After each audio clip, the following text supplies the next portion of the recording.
Our guest today is Carl Hagberg, an independent inspector of elections for many decades. He also publishes the Shareholder Service Optimizer, in which Carl has written a number of articles about virtual shareholder meetings over the last year. Here's an example. I'm Brock Romanek, today on Zippy Point.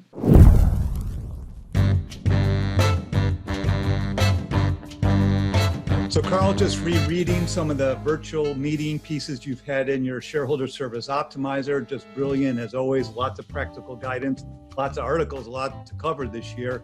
So in each of your quarterly issues over the past year, you've had to cover this topic. But now you've had you've had a full proxy season and then some.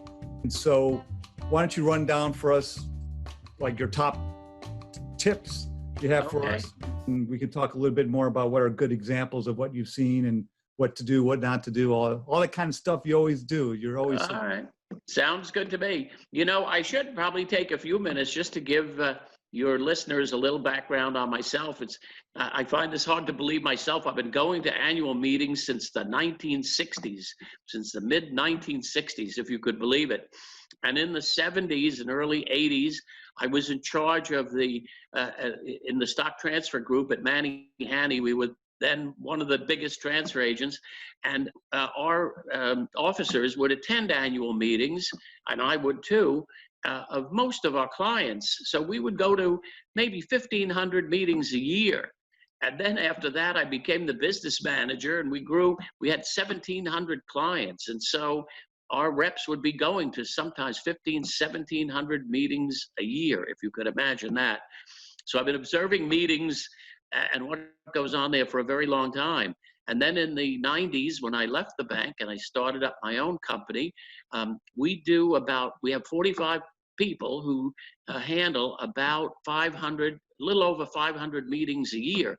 I suspect we're going to go to 600 meetings this year, and not just public companies, but some private companies and a lot of membership organizations too, where they elect. Usually membership organizations, they have more people and more candidates than seats. So they sometimes get kind of exciting. But in any event, I've been looking at going to meetings, hearing about meetings, observing meetings for over 50 years. And this year, 2020, it's been an entirely different kind of experience because of our need to go to virtual meetings. And as we know, I'll give you 5 companies at the end that did a really splendid job of handling this, but most companies had a lot of difficulties. There was time pressures, of course. They were canceling their in-person meeting and switching to a virtual meeting.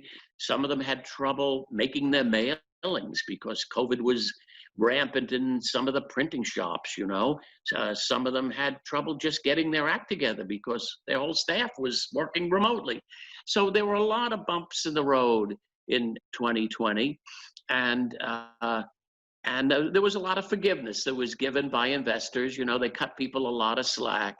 But I guess I would start by saying in 2021, don't expect people to cut you a lot of slack. I think they expect that you're going to learn from the mistakes and the things that needed to be done in 2020, well, there wasn't quite enough time, but they're setting the bar higher. So I think that's the first message that I would say. The bar will be set higher for corporate performance in 2021.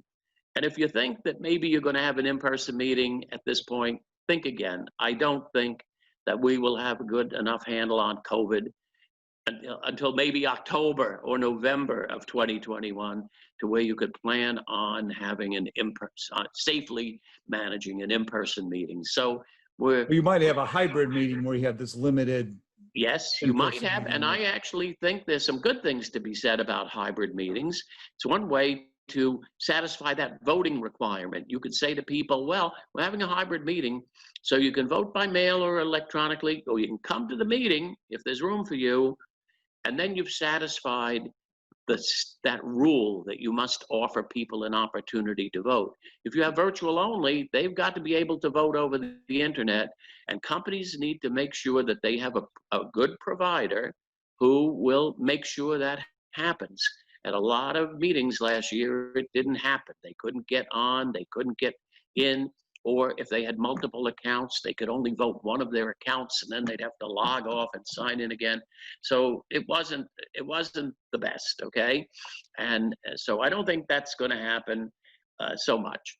So the first thing that I would say to think about, well, I guess I'll back up to where I was and say, you need to think about this now, and you need to make sure you have good providers engaged, okay? Because last year, come the end, there was a scramble. And a lot of companies found that some of their providers, particularly these telephone line providers, they started out okay, then they got overwhelmed, and there were a lot of glitches in the way this was happening. So you don't want that to happen to you in 2021. You want to have good providers who will provide easy, smooth access to your meeting, and a good phone line so your directors and your proponents can get in there and give their talk when the time comes. So line up your providers early, and do bear in mind that nobody's going to be cutting you a lot of slack in 2021. So the number one thing I'd probably say to people is, you've got to remember, these are meetings of shareholders. And as I say, most of the meetings that happened in 2020 were not like meetings of shareholders at all. They ran through 60. They went through the business of the meeting. The Q&A was kind of garbled or abbreviated, and it wasn't anything like a meeting of shareholders. And this year, people are going to expect that. And the Council of Institutional Investors, a lot of the big public pension funds, they're saying, we expect that there'll be opportunity for dialogue between shareholders and directors and the management of the company, not a one-way monologue here, and we're expecting that questions will be taken in a fair and unscripted manner. And so they want to be able to see, ideally, they want to be able to see the look on your face when you respond to this question. And they're looking for tells, to say, does this person seem sincere? Is this person paying attention? Are they answering the question? And so that's probably another thing that I would add. I had a column that was called Big Brother is Watching Your Meetings. And they were, and they're going to, ironically, institutional investors who never went to annual meetings because they had their own private channels. Now they're looking at this as a test of corporate governance. And they're saying, is this company living up to what we expect a shareholder meeting should be? Are they cooking the books on the questions? Are they answering the softball ones and ditching? And companies did get kind of caught. People planted questions with them that never got answered. And so Big Brother will be watching. And ideally, they'll be wanting to help you and coach you to have a good meeting. But they're going to come down hard on you if they feel you've cut too many corners or you haven't lived up to that goal of having a true meeting of shareholders where shareholders have a chance to interact, okay? Now, you mentioned seeing the look on someone's face, but you're talking really about management necessarily and not the directors or the representatives. Hey, guess what? If you're going to ask directors to answer questions, sometimes shareholders who call in say, I want to hear from the head of the audit committee. I want to hear, if you really are looking to follow best practices, yeah, you'd be prepared for that. And this isn't really rocket science, but yes, you could get the director to on a Zoom meeting like we're on, or a Google meeting, and answer the question. And so that's the kind of thing that I think people are looking for. Not every company, as I'll get into this in a minute, not every company in the world has to shoot for the gold standard. 2/3 or more of all of the meetings, still nothing happened. There were no shareholder proposals. There was nothing contentious.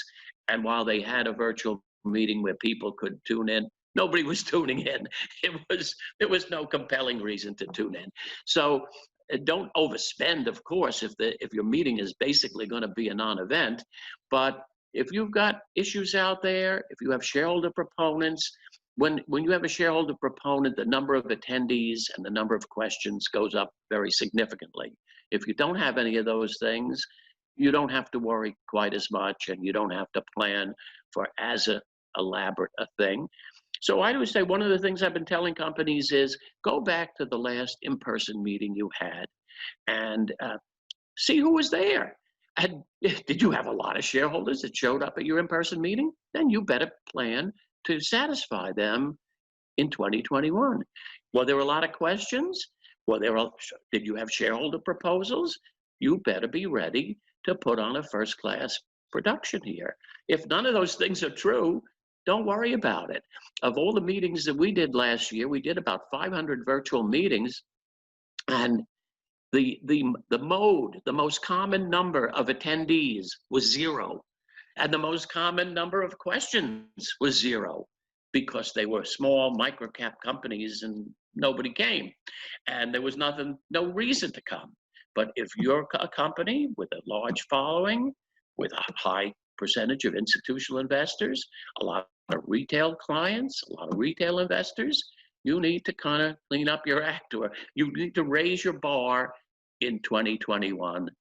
And people are going to be looking at your peer companies too and calling you out if you didn't do as well as GM did in 2020, you know? So yes, so Big Brother will be watching, they'll be listening. I was amazed. Usually when we're the inspectors, we get the attendance list after the meeting is over. And everyone I looked at, there were people from pension funds, from mutual funds, and several of the questions came from money managers or folks in the mutual fund industry, and they were good questions too, and hard questions sometimes. So I guess that's my number one message as we're looking into 2021. Let me just see what else I want to think. Well, as I said, one size does not fit all. So think about your company, think about how you've done in previous years, think about the issues you have this year. I mean, maybe nobody came last year, but this year you've been in the press about environmental issues or too much pay or whatever it may be. So you've got to plan your meeting based on your situation as you go into your prepare for the meeting itself, okay? The other thing I alluded to was the visual part. You know, listening to a virtual meeting, I've been saying this for 5-7 years now, it's like watching paint dry. It's usually a very stultifying experience. It's not fun. And people, I think they go away and they think, well, why did I listen to this? You know, so, you know, the gold standard is to have some visuals. The live feed is the true gold standard. In other words, to have live visual feed from your meeting site, and ideally where you can focus on whoever the speaker is from your company. That's the gold standard. Not every company has to do that. Recorded video, or are you talking about just even a talking head versus audio only? I'm talking, the gold standard would be a live streaming of your actual annual meeting, okay? With live talking heads, okay? And this could be difficult, of course, if people are socially distanced, but you do want to have, if you want to replicate an in-person meeting, as everyone's saying we should be trying to do, that's the way to do it. You don't have to do it if your meeting is a total non-event that nobody's coming, but if you're a company that's under the microscope, usually, you should be looking to do this. At a minimum, you need to have some other visuals. Companies did very well by pre-recording the chairman's statement, and so it was simple, and it was in the can already. You just roll the tape, and there you are. Others that did well, as the directors were introduced, they flashed a picture of the director. The director, who was on a phone line, said, "Oh, good morning, happy to be here." So you knew the directors were there and listening in. So you can do a lot, and there's no technological risk to that. You know what I mean? Flashing pictures of your directors and having them say hello. So, but you do need to try to add some visual interest so that people feel that they've had a meaningful experience. Otherwise, they're going to be ticked off. Why did I waste his time? So that's another item. The other thing, which is an absolute must, is to have a dedicated phone line so that any of your directors who are not in person, which will be most of them, can acknowledge the fact that they're there listening in and say hello. And so that your proponents have a way to introduce their proposal over a line. And so you should have a dedicated, professionally attended line so that you can bring these people in smoothly. And then your inspector of election should be on the line. And I feel that you should go back to the old-fashioned way of calling on the inspector to certify that there's a quorum present, okay? And then at the end of the meeting to summarize the results if they're clear and firm, or to say we have some close calls here and we'll be publishing the results in 3 days and putting them on our website, because people are suspicious when they can't see anything or everything is in cyberspace. And so you want to make them think, oh yes, it's a real meeting. The directors are there, the inspectors there, our good friends, the independent accountants. There's no reason for them to come to any meetings in person anymore. Hardly ever do they get asked a question, but if they do, they can answer it over this direct line. So that's a minimum. And then the other thing I would say, and then earlier when you were saying there was issues at some companies with teleconference providers, you're talking about this conference line in which the speakers were.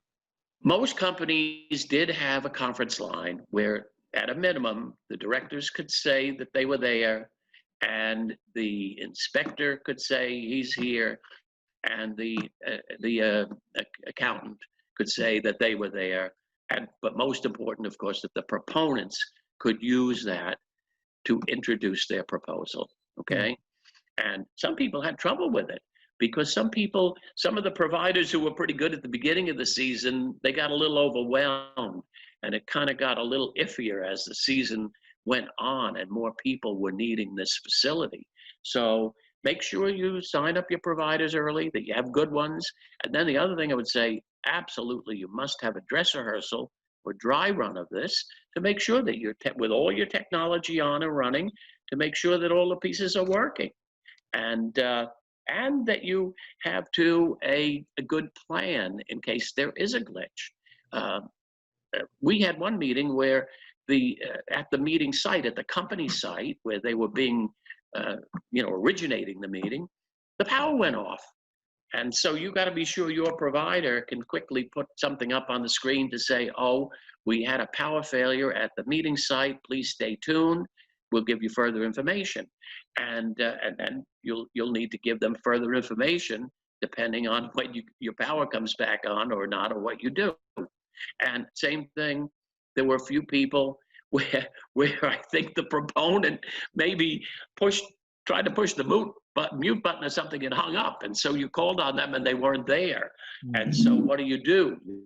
So in those cases, usually the corporate secretary read the proposal for the proponent so that you could continue on your meeting.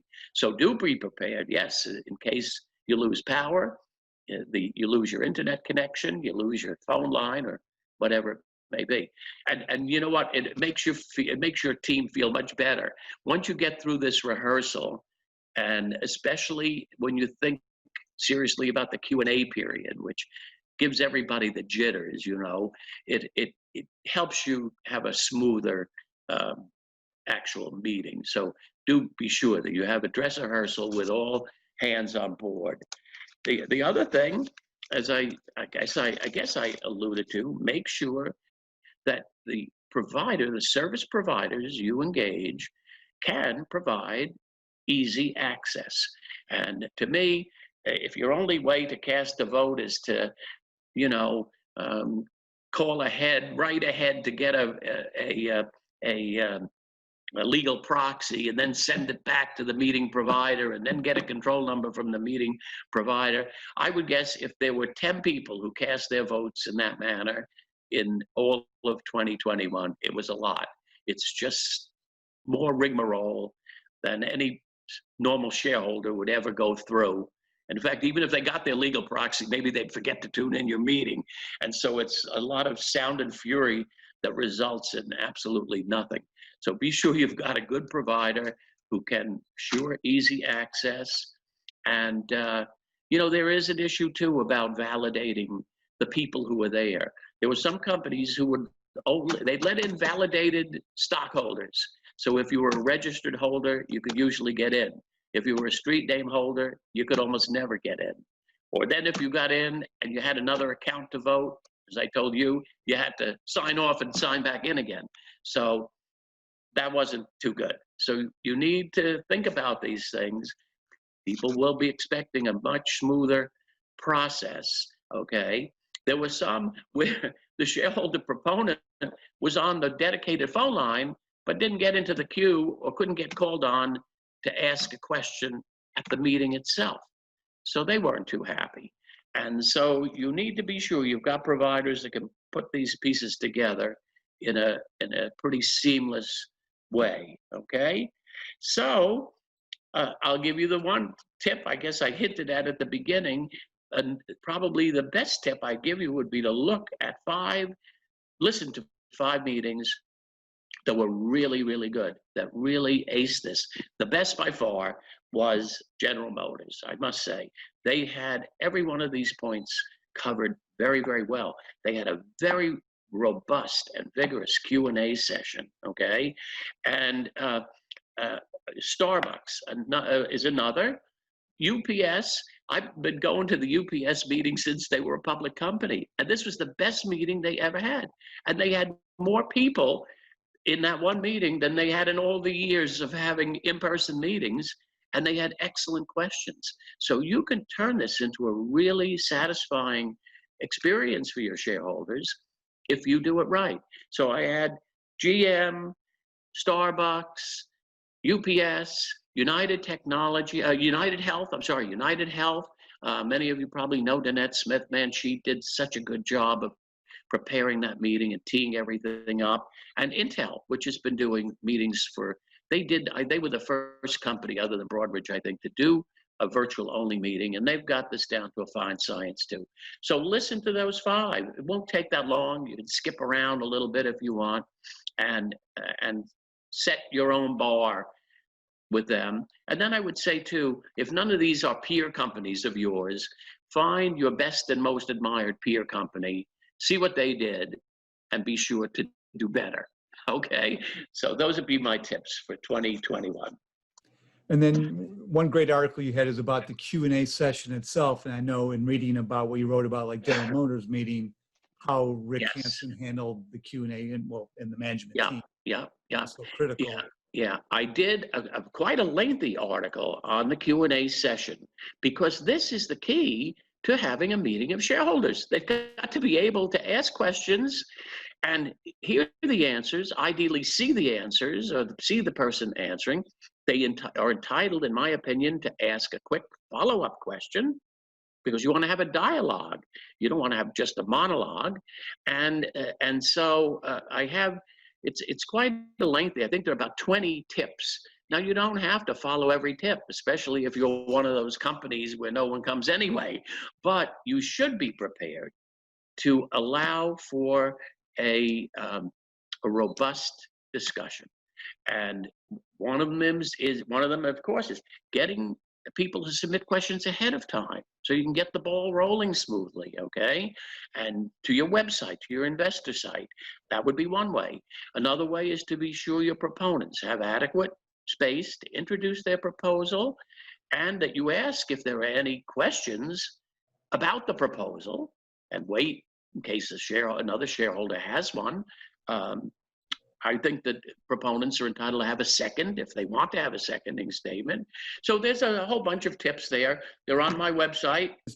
Sort of have a working group list where you have the contact information, including for the proponents. Yeah. So if there's a technological snafu or some other kind of snafu, you or someone, your backup, can contact that person while the meeting is happening. That's right. Find out what is going on, because you don't know why. Like then, maybe someone's on mute, and that's all it is. Yeah. You need to somehow reach out to them, text them. You know, our old friend Steve Norman, who was probably the longest, he says he's the longest serving corporate secretary ever, which he probably was at American Express.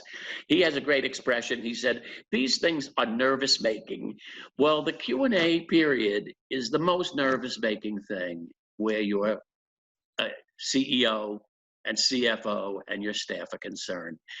So following these tips will help you smooth this all out, and you won't be nervous. If you're nervous about the Q&A, people are really going to be suspicious. They're going to go, what are they hiding from me there? Why is this so disjointed? Why are they ducking questions, and why are all the questions softball questions? So it is really worth spending high quality time on assuring a robust Q&A session.